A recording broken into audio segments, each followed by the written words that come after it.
খেয়ালপুর গ্রামের পাশেই ছিল এক ভয়ঙ্কর জঙ্গল।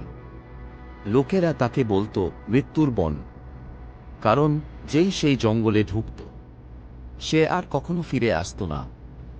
দিনের বেলাতেও সেখানে কুয়াশা ঘিরে থাকত।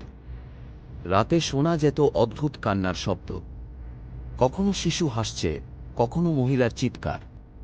গ্রামের লোকেরা বিশ্বাস করত সেখানে এক ভয়ঙ্কর প্রেত আত্মা বাস করে। গ্রামের আতঙ্ক। একদিন গ্রামের বুড়ি মহিলা কমলা দাসীর নাতি পাপু তার দুই বন্ধু রাহুল আর গোপালকে নিয়ে জঙ্গলে যায়। তারা বলেছিল, ভূত বলে কিছু নেই, আমরা প্রমাণ করে আসব। বলে তিন বন্ধু জঙ্গলে প্রবেশ করে তারা চলতে চলতে জঙ্গলের অনেক ভিতরে চলে আসে।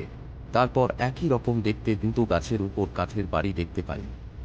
তাদের বাড়ি দেখে বিস্ময়ের শেষ নাই। হঠাৎ গাছের ডাল নিজে থেকেই নড়তে শুরু করল। দুটো প্রেতের আগমন হল, তাদের ভয়ঙ্কর কণ্ঠস্বর ভেসে এলো, ফিরে যা, নইলে তোদের মৃত্যু হবে। হঠাৎ চারপাশে কালো ধোঁয়া ছড়িয়ে পড়ল। তারা কিছু করার আগে প্রেত দুটো বাপন আর ওর বন্ধুকে বন্দি করে নিয়েছে। আসল রহস্য, ধোঁয়ার মাঝখান থেকে বেরিয়ে এল এক ভয়ঙ্কর প্রেত। তার চোখ জ্বলছে আগুনের মতো, মুখে রক্ত, লম্বা নখ। সে চিৎকার করে বলল, এই জঙ্গল এখন আমার। কিন্তু সেই রাতের পর তিনজনের কেউ আর ফিরে এলো না। পাপন এর দাদু গোটা গ্রাম ঘুরেও ওদের খোঁজ পাই না। কমলা দাসী গ্রামের পুরোহিত ঠাকুরকে সব কথা বলে আর বড় আচার্য মশাইকে সমস্ত বিষয় তা জানাতে বলে।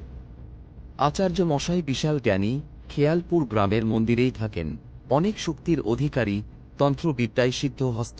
ওনার অনেক শিষ্য তন্ত্র সাধক আছে। ইদানিং বয়স হওয়ার পর থেকে এসব আর করছেন না। পুরো গ্রাম ভয়ে কাঁপতে লাগল। কেউ আর ওই জঙ্গলের দিকে যায় না। তা পুরোহিত মশাইকে সমস্ত বিষয়টা জানাই। আর আচার্য মশাই সবাইকে বললেন, ওটা সাধারণ ভূত নয়। বহু বছর আগে এক কালো তান্ত্রিক এই জঙ্গলে মারা গিয়েছিল। তার আত্মা আজও মুক্তি পায়নি, সেই এসব কাণ্ড ঘটাচ্ছে। আচার্য মশাই নগেনের দোকানে আসেন। তার ছেলে দেবেনকে কাল রাত থেকে তার কোনো খোঁজ পাওয়া যাচ্ছে না।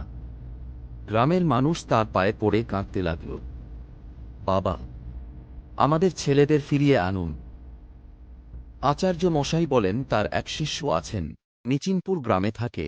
সে তন্ত্রবিদ্যায় সিদ্ধহস্ত, নাম রুদ্রনাথ মুখার্জি। তাকে যেন তাড়াতাড়ি খবর পাঠানো হয়। গ্রামের প্রবীণরাও বললেন, রাত হলেই তারা জঙ্গলের ভেতরে আগুন জ্বলতে দেখেছে। কেউ আর সাহস করে জঙ্গলের দিকে যেত না। রুদ্রনাথ তান্ত্রিকের আগমন। ঠিক সেই সময় গ্রামে এলেন ভূত শিকারী তান্ত্রিক রুদ্রনাথ মুখার্জি। পরনে নীল পাঞ্জাবি আর সাদা পাজামা, আর সাথে আছেন তার গ্রামের মঙ্গল পাহালোয়ান।